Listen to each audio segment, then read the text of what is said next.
Crazy River, c'est un projet européen qui est financé par le programme européen Interreg Europe du Nord-Ouest. C'est un projet qui vise à valoriser les solutions fondées sur la nature mis en place sur les systèmes de rivières pour lutter contre les risques liés à l'eau, principalement la gestion du risque inondation, mais on a aussi des sites pilotes qui vont traiter la question de la pollution de l'eau.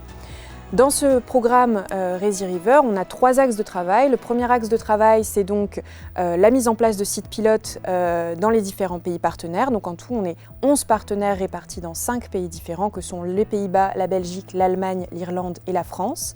Et donc, chacun de ces pays et de ces partenaires dispose d'un site pilote pour la mise en place de solutions fondées sur la nature auprès d'une rivière et donc pour la réduction des risques liés à l'eau. Le deuxième axe de travail, c'est créer des outils de formation, de sensibilisation et d'accompagnement pour les différents acteurs du territoire, que ce soit à l'échelle décisionnelle, mais également les acteurs professionnels, les acteurs scientifiques, etc. Et enfin, le troisième axe de travail, c'est un axe d'accompagnement des acteurs du territoire avec tous les enseignements de Crazy River. C'est comment mettre en place des politiques ou des outils qui nous permettent de favoriser l'intégration des solutions fondées sur la nature dans l'aménagement du territoire.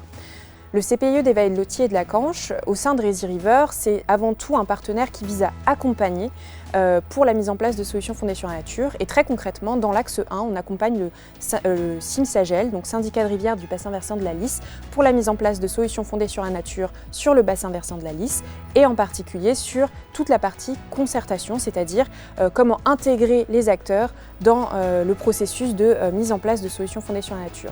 Alors cette concertation se décline en plusieurs objectifs que sont l'implication des acteurs, l'accompagnement et la montée en compétences, la transmission des savoirs et la réplicabilité et enfin la sensibilisation du grand public.